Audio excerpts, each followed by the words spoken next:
Next we're going to install the front handlebars, and you'll need to grab the headset cap. Install the headset cap before installing the stem.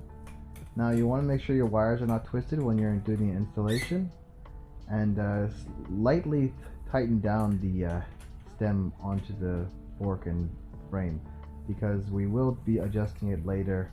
It's time to align the front wheel with the handlebars. To do this, all we need to do is step over the front wheel, grasp it with our legs, and turn the handlebars until the stem is straight with the front tire.